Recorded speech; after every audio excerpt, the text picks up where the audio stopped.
Bienvenidos a Desencriptando la Sostenibilidad. Hola a todos los que nos escuchan, buenos días, buenas tardes o buenas noches, dependiendo de dónde se encuentren. Claudio, bienvenido, qué gusto tenerte con nosotros. Gracias y gracias por la invitación. Un gustazo estar aquí también. Oye, Claudio, me gustaría empezar preguntándote, pues bueno, ¿quién es Claudio Sarmiento? ¿Cuáles son las razones, quizá desde tu formación, desde tu trabajo, lo que has vivido? ¿Cómo es que llegaste a la micromovilidad y a los temas que trabajas hoy día? Pues yo soy de formación arquitecto. Estudié en el TEC de Monterrey, el campus Querétaro, ciudad en la que resido ahorita. Y luego en el mismo campus hice una maestría que ya no existe desafortunadamente, pero que era muy bonita porque era maestría en arquitectura y nuevo urbanismo. El nuevo urbanismo es una, digamos, corriente en Estados Unidos que busca regresar a valores de planeación urbana un poco pre-automóvil. Entonces, justo aboca por lo que ahorita se está conociendo a nivel mundial, gracias a París, como ciudades de 15 minutos, o sea, ciudades caminables, ciudades que dependen de más de el uso de la bicicleta, vehículos pequeños, caminar, que es accesible.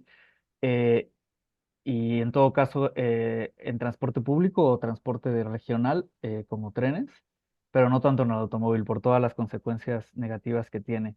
Entonces, yo después de hacer esa maestría, prácticamente, casi inmediatamente entré a trabajar a una organización no gubernamental que en ese entonces se llamaba el Centro de Transporte Sustentable de México, que era parte de Embark, que a su vez era parte de el World Resources Institute, el Instituto de Recursos Mundiales.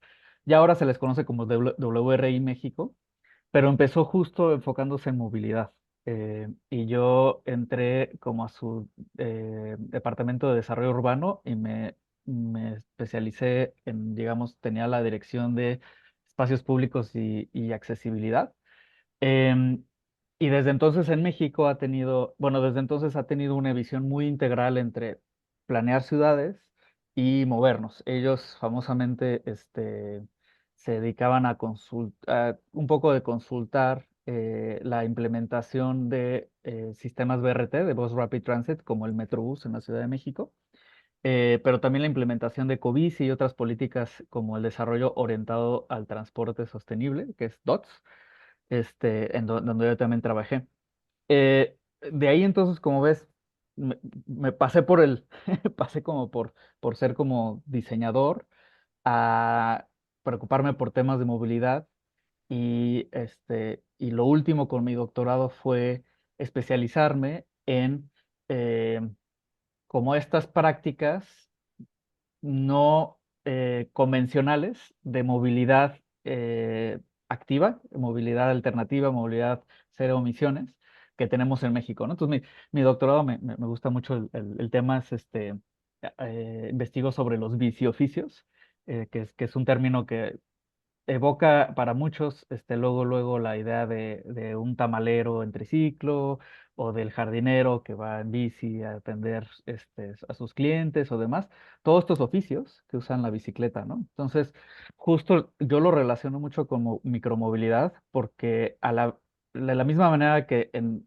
WRI tratamos de agarrar políticas internacionales y ponerlas en México, em, y que luego no pegaban, ¿no?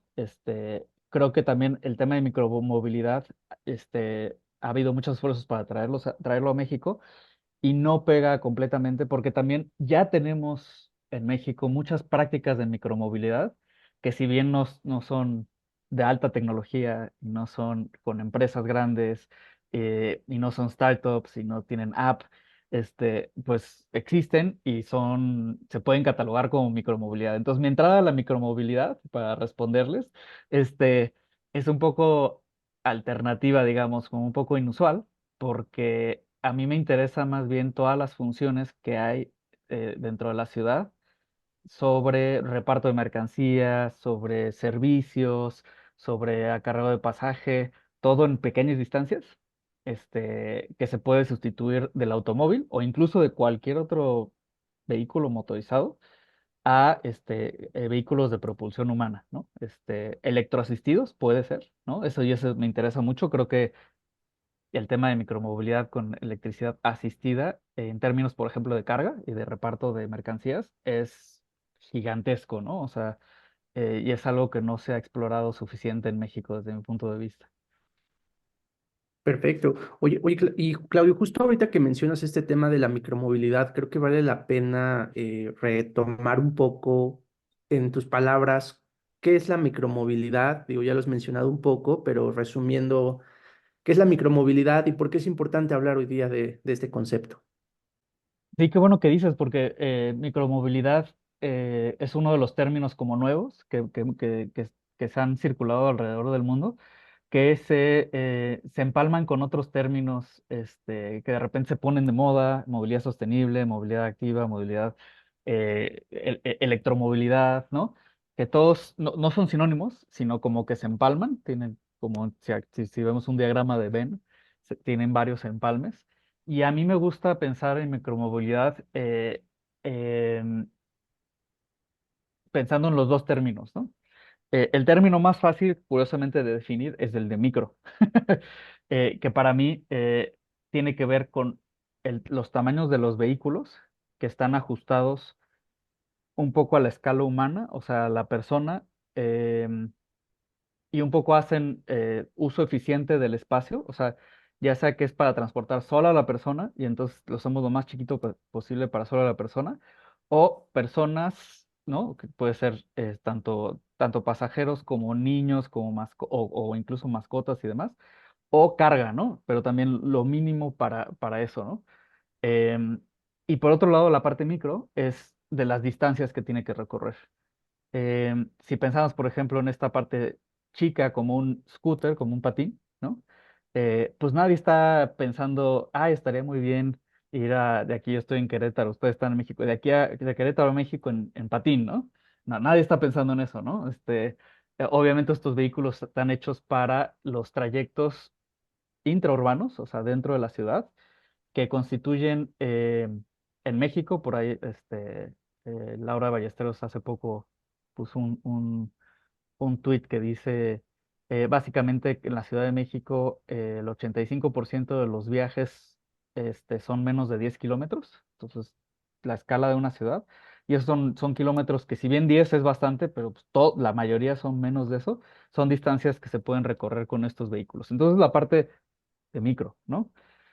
La otra parte, que como académico, porque, se me olvidó mencionar, yo tengo más perfil académico, a mí me gusta pensar en todas estas cosas. Sí, sí he sido consultor, doy clases, eh, he construido cosas, diseñado muy, muy poquito y de manera académica, pero me gusta pensar en como los conceptos. Entonces, movilidad es un término académico muy, muy complejo, ¿no? Que en el mundo de habla hispana casi, casi lo equiparamos con transporte e incluso tráfico, ¿no? O sea, si a la gente le preguntamos, oye, ¿qué piensas de la movilidad? Piensa luego, luego como en vehículos grandes atascados en vialidades. Pero movilidad tiene que ver no solo con el hecho de desplazarse, sino con la idea de desplazarse también, o sea, de qué se puede hacer, o con la decisión de desplazarse o no. ¿No? Entonces, también hay otras dimensiones, ¿no? Pero lo importante con la movilidad es pensarlo no solo el hecho de que me estoy moviendo, sino el hecho de pensar qué opciones tengo, si conviene o no moverme y cómo me imagino moverme. Entonces, en ese sentido, la micromovilidad lo que ofrece no es una solución bala de plata para cualquier desplazamiento, porque pues, eso lo vimos, ¿no? No solo en distancia, sino si yo voy de aquí, por ejemplo, de aquí de mi casa al Oxxo, si es una calle muy tranquila, bien pavimentada, con banquetas amplias, entonces la opción de micromovilidad, una patineta, a que regresamos a eso, es muy factible, ¿no? Lo puedo hacer.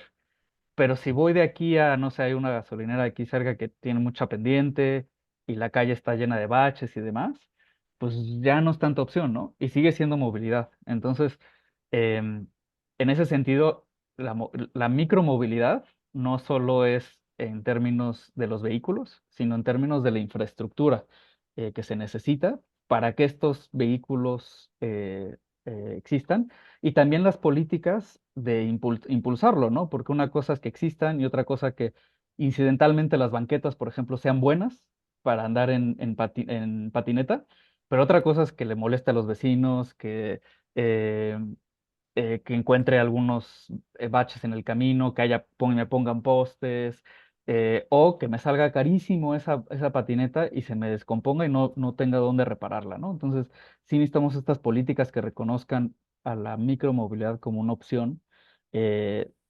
buena, atractiva y de beneficio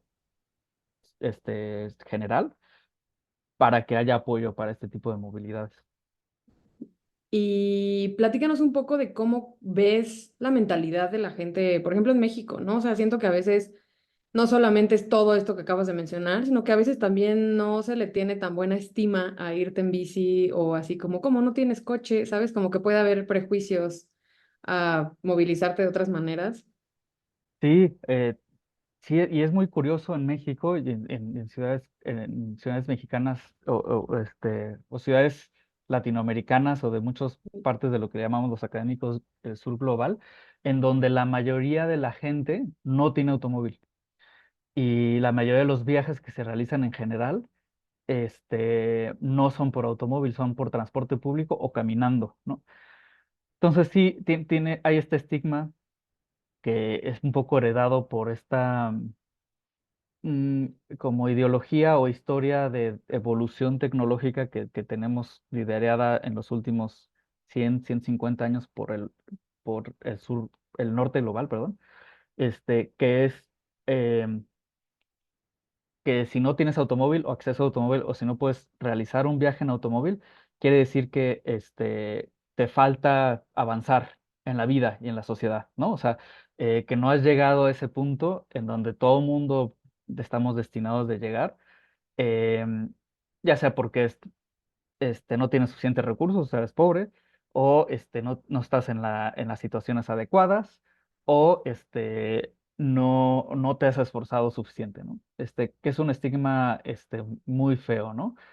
Pero también hay otro que permea mucho más fuerte, que es con los tomadores de decisión, que lo que yo creo lo que pasa es que tienen muy asociado la idea de productividad y de desarrollo económico con velocidad, este, con ir lo más rápido que se pueda, porque tiempo es dinero, porque entre más rápido lleguen servicios y bienes e ideas, mejor para todos, y que la solución que da eso es la que da el mercado, que es sabio y que es el automóvil, ¿no?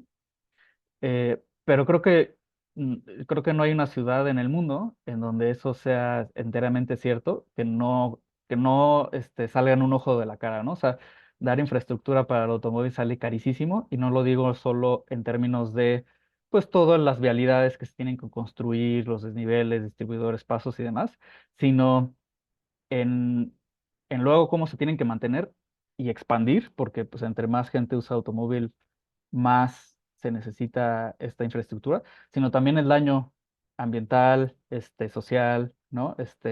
Económico, curiosamente. Entonces yo creo que también lo que está pasando en México es que o sea, no se tiene en la mente qué otras opciones puede haber además del automóvil. O sea, pienso que la mente de muchos de todos nosotros y como vemos como el mercado es o uso el automóvil, pero solo si tengo acceso a él, o me condeno al transporte público, que implica ya de por sí caminar muchísimo y esperar, ¿no? Eh, la bicicleta y la motocicleta son para valientes, ¿no? Para muy intrépidos, este, normalmente hombres, jóvenes, ¿no? Y si yo quiero cargar cosas, básicamente, ¿por qué vamos a rechazar como las comodidades de un vehículo que se mueve solito y que aguanta todo lo que aguante, ¿no? O sea, yo lo digo porque yo también soy ciclista pues tengo que pensar en qué trayectos puedo hacer o no. Pero he ido varias veces al súper, por ejemplo, y lo que me quepa en mi mochila, ¿no? Y eso que no me he comprado las diferentes accesorios que hay para cargar más, pero seguramente mucho del público ha visto fotos famosas tanto del México antiguo como de otras ciudades, donde hay gente en bici cargando así refrigeradores o cargando puertas completas o demás. Entonces, de que se puede, pero de que es incómodo, de que no, o sea, nadie te dice cómo hacerlo, de que hay cierto riesgo, claro, ¿no? Entonces, creo que también ese prejuicio que dice Ceci tiene mucho que ver con esta idea de que nos merecemos comodidad y nos merecemos las soluciones que nos da una de las más grandes industrias, que es la automotriz, ¿no? Entonces, eh, creo que ahí también es una falla de que no hemos generado opciones suficientemente atractivas en el mercado y o no las sabemos cómo implementar en contextos locales. Oye, Claudio, y una pregunta. Conforme a lo que decías de micromovilidad asistida con electricidad asistida, me surge una duda. ¿Cómo sería, qué nos puedes decir sobre cuáles son los desafíos y los avances de la infraestructura justo de recarga para los vehículos eléctricos en una ciudad, ¿no? Que esté, pues a lo mejor tratando de implementar estas soluciones más de forma masiva? Porque bueno, ya sabemos que aquí en la ciudad el tema de la infraestructura es un tema. Claro, y solo hay que pensar un poco en la trayectoria que tuvo el automóvil cuando se introdujo en las ciudades, especialmente en México, como el principal reto, esto no nos los cuentan a menos de que le preguntemos ya a nuestros abuelos o más allá. Uno de mis abuelos trabajaba en la Ford, y sí contaba el reto que era hacer viajes de larga distancia por la falta de gasolineras, ¿no? Este, la gente se quedaba varada y a veces se tenían tambos y a conseguir, a ver quién tiene, incluso ahora lo hacen los taxistas, ¿no? O sea, cuando se quedan sin gasolina, saben que le pueden echar aceite o saben que le pueden echar alcohol. Había muchas cosas que te ayudaban a avanzar un poquito más en la siguiente estación de servicio, ¿no? Pero era todo una cosa de valentía porque la infraestructura para el automóvil no solo es otra vez las grandes obras viales, son toda la red de gasolineras, toda la red de mecánicos, toda la red de agencias, ¿no? Que hemos construido, que ha sido carísimo, ¿no? Carísimo, carísimo.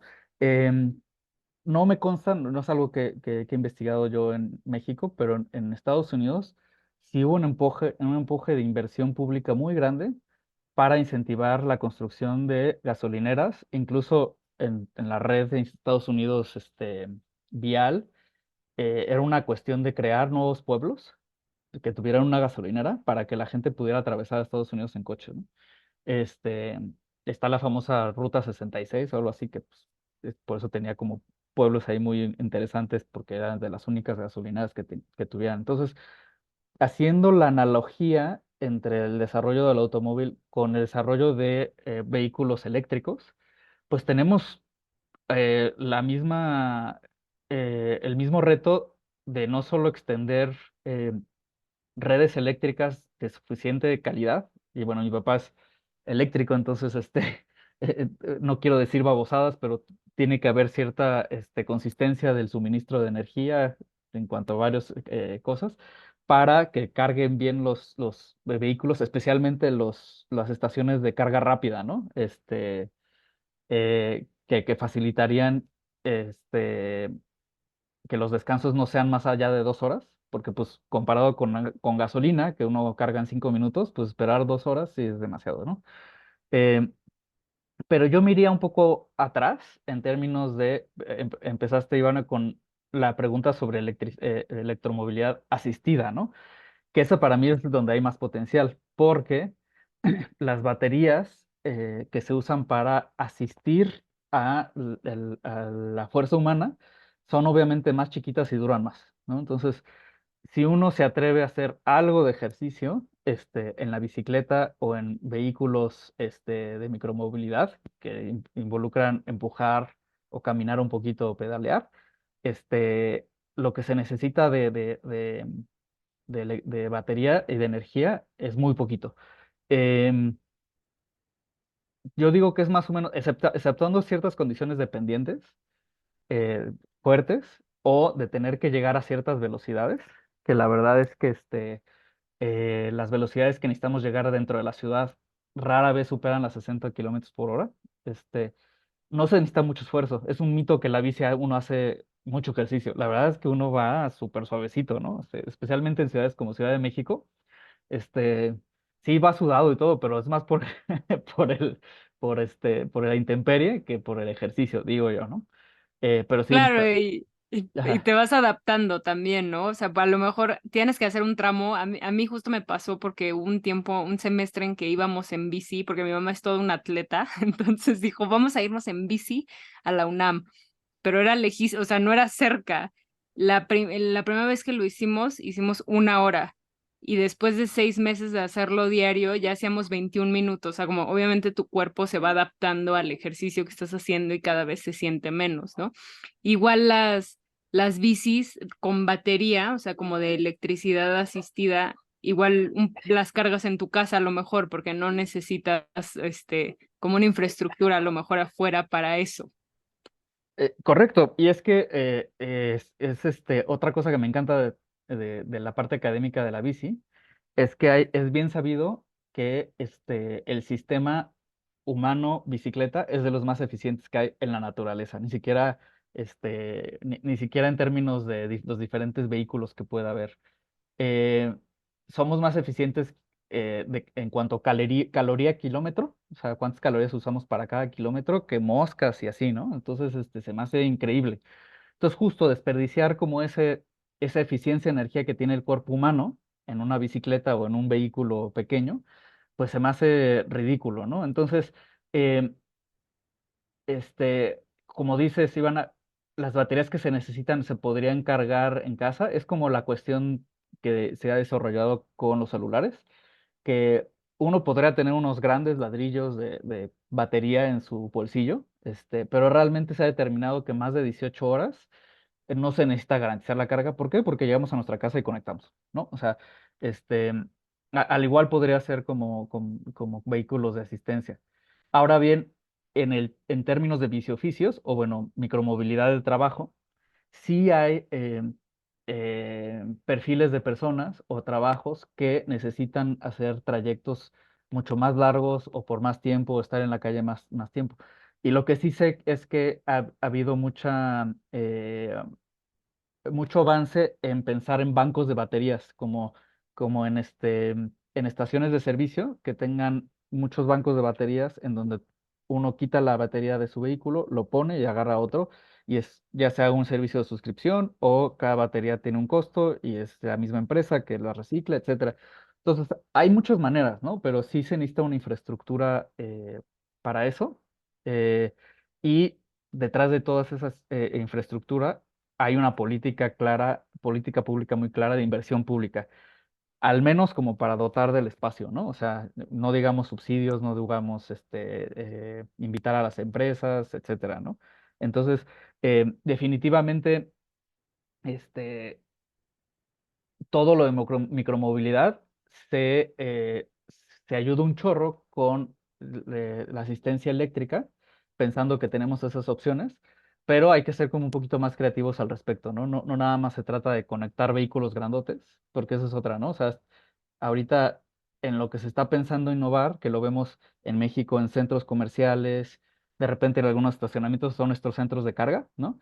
Pero están pensados muy para el automóvil, ¿no? Y se están pensados para híbridos de plug-in o totalmente eléctricos, pero que finalmente le estás pidiendo que cargue algo que sea capaz de mover del 70 al 80% de su propio peso, además del conductor y personas, ¿no? Entonces es súper ineficiente. O sea, y las baterías de automóviles, por ejemplo, son súper pesadas. Entonces, a mí siempre se me ha hecho ridículo cómo muchos de estos automóviles, especialmente las SUVs, las grandes, básicamente dices, estás pagando porque se mueva a sí mismo, ¿no? O sea, te estoy cargando para mover, que te muevas tú solito, ¿no? O sea, ya si tienes a alguien encima o algo así, pues casi es adicionalmente, ¿no?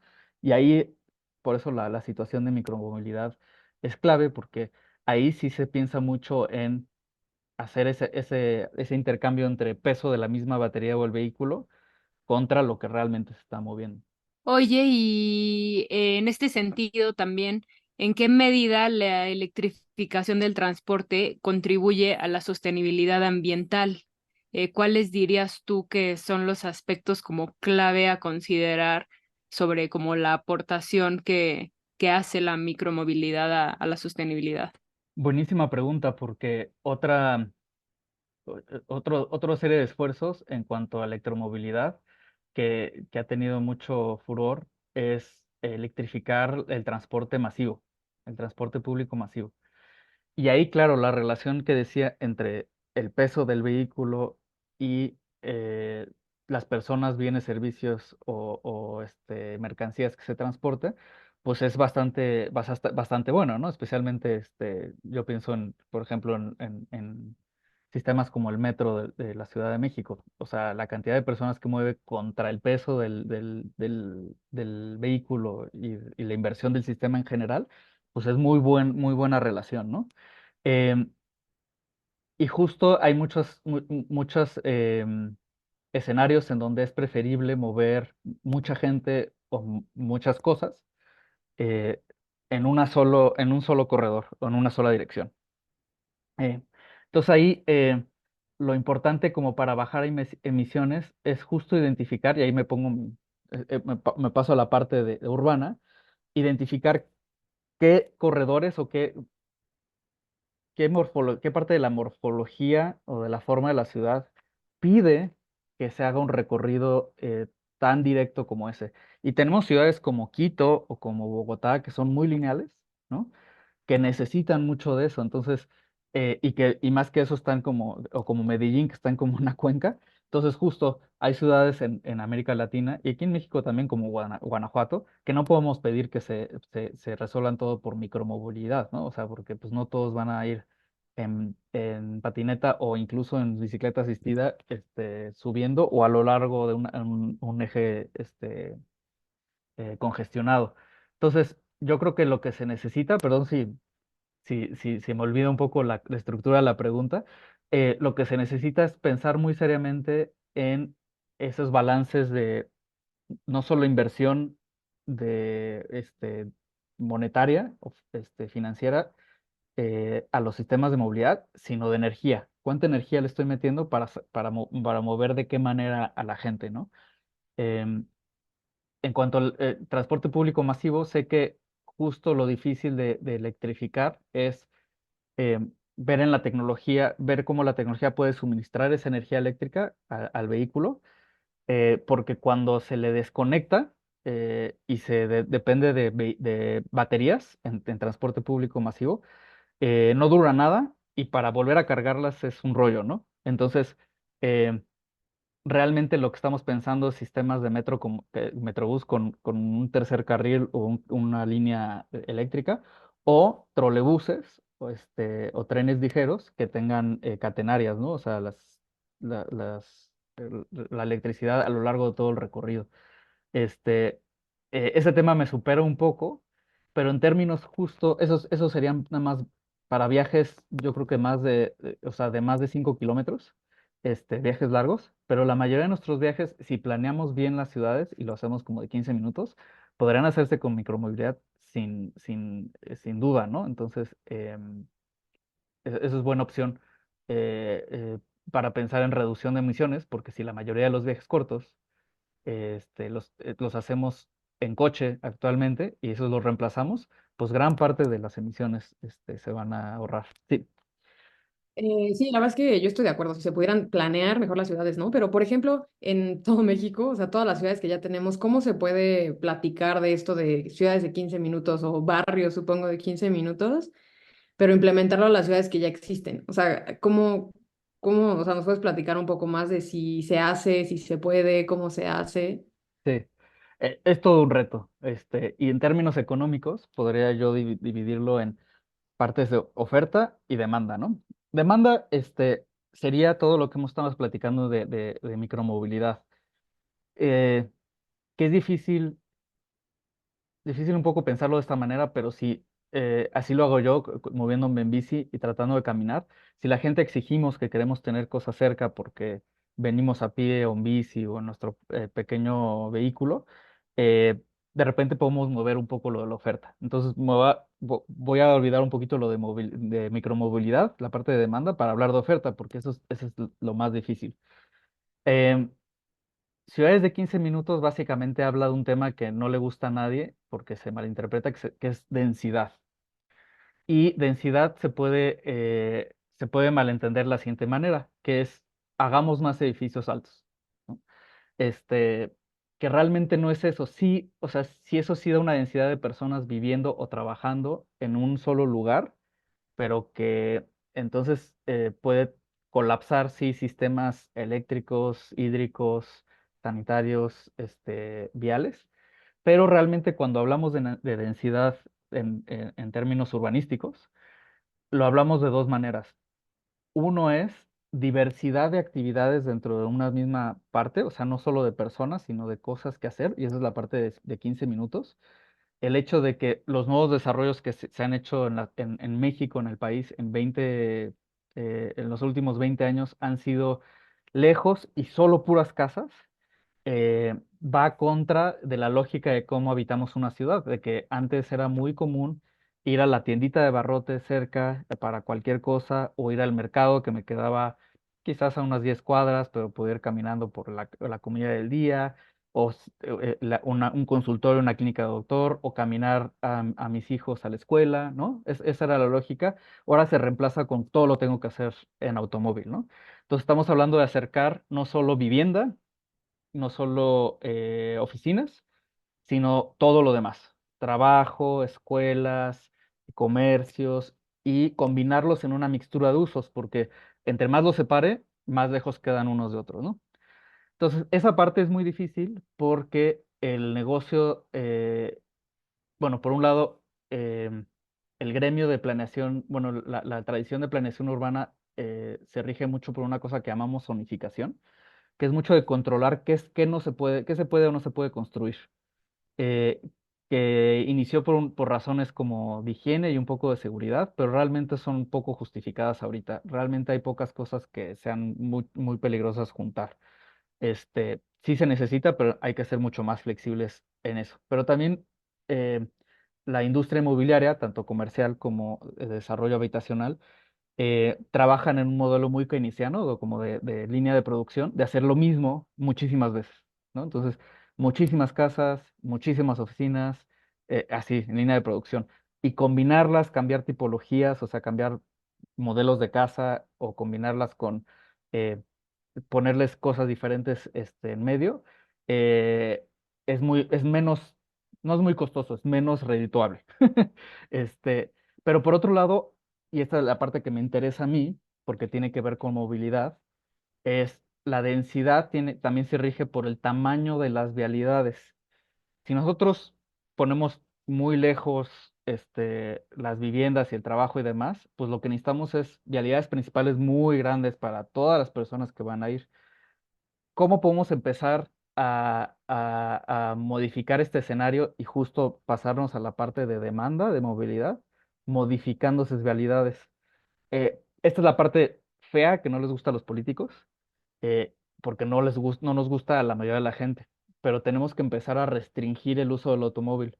Y una de las mejores maneras de restringir el uso del automóvil es creando tráfico, porque en la medida que hay tráfico y se ofrecen alternativas de movilidad, se deja de usar el coche. Parecería una idea muy loca, ¿no? Pero es economía 101, ¿no? O sea, entonces, por ejemplo, si yo tengo una gran avenida como los ejes de la Ciudad de México, 6, 7 carriles, ¿no? De vialidades, pues entonces voy a plantear quitar 3 de esos 7 carriles para poner uno de exclusivo de transporte público y ampliar dos banquetotas grandotas con buenas ciclovías muy cómodas, ¿no? Ahí lo que estoy haciendo es reduciendo la densidad de infraestructura para automóvil para facilitar justo estos viajes de corta distancia, ¿no? Em, Va un poco contra de la lógica de viajes largos, pero, pero eso podría ayudar muchísimo y es algo que con cada repavimentación o cada arreglo de vialidad se puede implementar. Oye, es que con esto que dices de, digamos que crear tráfico y obviamente implementar otras formas de transporte, como sería como poner las ciclovías para que más gente diga, "Ah, pues vamos a usar la bici, ¿no? En la Ciudad de México, pues ya no necesitan crear tráfico porque ya, o sea, ¿no? Sí. Y eso me hizo pensar ahorita como en una ciudad como esta que ya está colapsada, o sea, mucha gente piensa que va a colapsar la ciudad. Ujú. Yo no sé si estoy muy negativa, pero pienso que ya está colapsada. O sea, ya está colapsada, el agua, ese es otro temazo, o sea, la Sí, ciudad ya está colapsada. sí. Entonces, sí ves la misma solución como de vamos a colapsarla más y abrir como no sé, ciclovías, específicamente y concretamente ciclovías para que la gente a lo mejor la descolapsemos un poco y la gente diga, vamos a andar en bici. Este, sí, esta es la parte, mi parte radical, pero sí, sí, sí hay que colapsarla más. Eh, pero justo hay que, o sea, es un poco, voy a hacer la analogía con COVID, ¿no? Cuando inició COVID, nosotros estábamos pensando, muchos como yo, medio negativos, pesimistas, pensamos que pues se paraba todo y entonces la crisis económica iba a ser eh, fatal, que no nos íbamos a poder recuperar. Y finalmente, entre todos y de manera, yo voy a decir, más orgánica que planeada, em, se vio que dentro de este colapso había alternativas.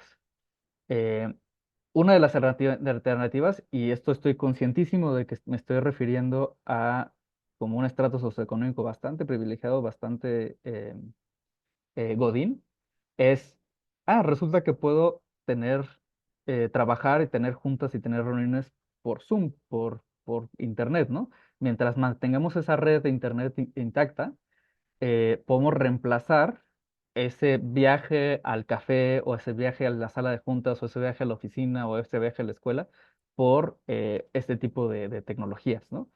Em, lo mismo con el tráfico. eh, sí sería un colapso si lo colapsamos y no hay otra cosa que hacer, no hay alternativa, ¿no? Pero justo la solución está en pensar en las alternativas y qué hacer pensando en este colapso. Y no es que le quiera decir mal a la industria automotriz, bueno, a la industria sí, pero a los que trabajan ahí, ¿no? Ni a las personas que han invertido su patrimonio personal o público, ¿no? En el automóvil. Pero la verdad es que está comprobadísimo que todo el dinero que le metemos al sistema de automóvil para descolapsarlo no está funcionando, ¿no? O sea, se vuelve a colapsar poco tiempo después, ¿no? Y es carísimo, carísimo, carísimo. Entonces, ¿por qué no pensar en esta alternativa, ¿no? De otras maneras de moverse y dejar que colapse? Porque es otra cosa, los académicos tendemos a inclinarnos muy a la izquierda, entonces, no quiero cambiar de tema, pero en un sistema capitalista, liberal, se supondría que tendríamos que dejar morir mercados si no están funcionando, ¿no? Y la verdad es que casi desde el principio la industria automotriz no se ha dejado morir, y se ha apoyado con dinero público. Entonces, a menos de que cambiamos otro sistema de mercado, pues entonces lo que nos dicta la ideología que seguimos es que, pues, ni modo, o sea, que falle, ¿no? O sea, que falle y que venga la competencia, mejor. Y ahí es donde a mí me tiene contento la idea de la micromovilidad y toda la industria y organizaciones como Energy que están surgiendo como en respuesta de estos fallos, que digan, a ver, Podemos utilizar el mismo know-how que tenemos en la industria automotriz, que tienen los ingenieros viales, que se tiene en cuanto a conducción, inteligencia artificial, modelos y demás, pero no para la industria automotriz, para otro tipo de vehículos, para otro tipo de servicios, para algo que podría parecerse al automóvil, pero que es más pequeño, más eficiente, con otro tipo de combustibles, para otro tipo de usos, ¿no? O sea, hay que empezar a pensar en todas esas alternativas y saber cómo venderlas, porque esa es la parte que como consultores profesionales nos toca a nosotros, para que nos las compre los tomadores de decisiones. Y pues sí, es una venta difícil porque justo los tienes que decir, tienes que dejar morir todas las inversiones que has hecho, no solo tú como tomador de decisión, sino personal como, como persona viviendo en una ciudad del siglo XXI, ¿no? Que hice lo posible para comprar mi casa grande con jardín en las afueras de la ciudad y me costó carísimo, carísimo mi coche. Pues, ni modo, o sea, hay que pensar en otras cosas y eso es lo difícil. Súper, buenísimo. Pues de hecho, bueno, ya para empezar a cerrar, porque ya se nos va acabando el tiempo, la pregunta que dejó nuestro entrevistado previo va a quedar perfecto con la línea en la que estamos platicando. Nuestro entrevistado previo fue Jorge Hinojosa y la pregunta que te dejó Claudio, sin saber qué ibas a hacer tú, es la siguiente. Eh, si tuvieras la capacidad de implementar cualquier política o medida a nivel nacional en pro de la sustentabilidad o la transición energética, ¿qué harías? Sí, subsidios, eh, era una política de subsidios, a empresas para promocionar movilidad alternativa en las empresas. O sea, ahorita, y eso es en respuesta de la situación que tenemos ahorita tenemos los subsidios al revés, y esto siempre lo decimos en movilidad, seguramente también en energía. Tenemos subsidios en combustibles fósiles, tenemos subsidios en extracción, ¿no? Y no hay suficientes del otro lado. Igual en movilidad. Este, los automóviles empresariales son exentos de impuestos. Los reglamentos de construcción exigen, en muchísimas partes del país, ya en la Ciudad de México no, pero esa excepción, exigen cajones de estacionamiento en edificios, X número por tantas oficinas, eh, y partes de los bonos o de las prestaciones que se le pueden dar a los trabajadores es para comprar automóviles. O sea, los subsidios están al revés. Hay que quitar todo eso, ¿no? Y dar subsidios en especie, o sea, de extensión de impuestos, que ya empieza a haber también para comprar bicicletas o vehículos eléctricos, preferentemente no automóviles, pero eléctricos.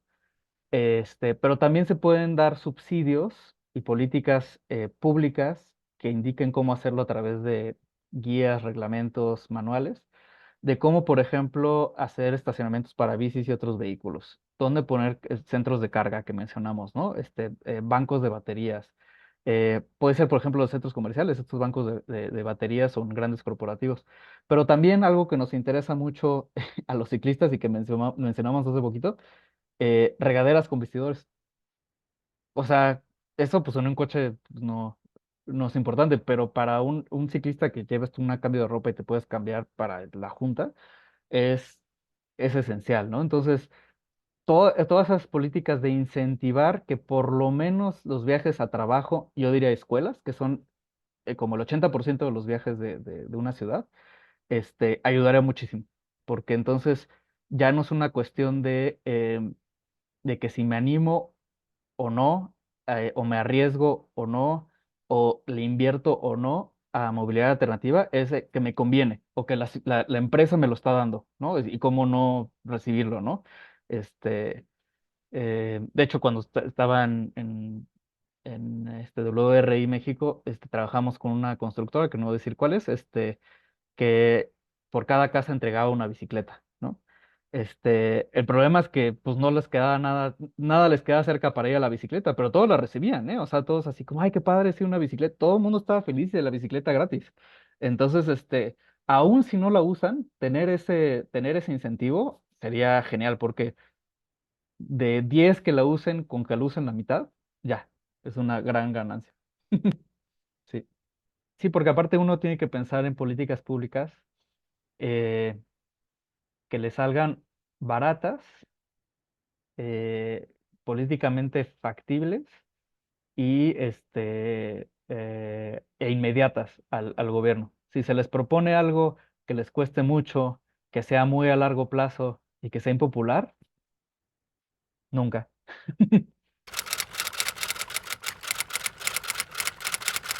Sí, ¿qué combinación de sistemas energéticos, en qué combinación de sistemas energéticos nos conviene pensar como sociedad mexicana o invertir en la sociedad mexicana hoy? ¿No? Y lo dejo abierto por si quieren pensar en un sistema eléctrico nacional o residencial, ¿no? O sea, eh, sí lo dejo abierto porque, y si quieren pensar en consumo empresarial, consumo industrial, consumo residencial, lo que sea, ¿no? Pero en general quiero pensar tanto en la generación como de la distribución. ¿Cuál nos conviene, ¿no? O qué combinación, porque sé que apostarle solo a una no. Oye, y Claudio, pues ya para cerrar, la verdad siento que ha sido una entrevista súper interesante. Para cerrar, te tenemos una pregunta que es totalmente abierta, no la tienes que responder enfocada específicamente al tema de micromovilidad o algo así, sino puede ser lo que quieras. Y la pregunta es, si pudieras ver al futuro, ¿qué te gustaría saber? ¿Qué maneras de autoproducción de comida hay en el futuro? Porque bueno, aquí tenemos nuestro huertito y hacemos composta y demás, pero la verdad es que no sabemos qué es lo mejor, ¿no? Y qué necesitamos y demás, y ni si se puede, si vale la pena. Y yo sí pienso que en el futuro vamos a tener mucho de eso, y estaría bien saber desde ahorita. Estuvo muy interesante. Muchísimas gracias por toda la entrevista, Claudio. Siento que estuvo súper, súper padre. No, Sí, gracias a ustedes, se me fue rapidísimo. sí, Bastante. sí, no, mil gracias. Esperamos que pues todos lo disfruten mucho, quienes nos escuchen. Ujú. Y para los que nos estén escuchando, Claudio va a hacer también su curso, entonces eventualmente ya tendremos un curso hecho de Micromovilidad. micromovilidad hecho por Claudio. Entonces, pues muchísimas gracias. Para que la Eh, gente... Claro. Me pueden encontrar en Twitter e Instagram como @Sarmiento-Casas, o sea, Sarmiento-Casas, o sea, mis dos apellidos. También en LinkedIn estoy, aunque hace mucho que no actualizo en ResearchGate y en academia.edu. Ya ahora que cierre mi doctorado voy a actualizar todo eso porque tengo varios escritos que quiero compartir, pero estoy bastante activo en redes sociales, en Twitter especialmente, porque andamos aquí dando lata como activistas de la bici de los peatones en Querétaro. Entonces, bueno, igual iban a ver mucho de mi contenido de eso, pero espero que sea aplicable para otras ciudades mexicanas y latinoamericanas. Padrísimo. Increíble. Muchísimas gracias, Claudio. Pues muchas Gracias a ustedes. gracias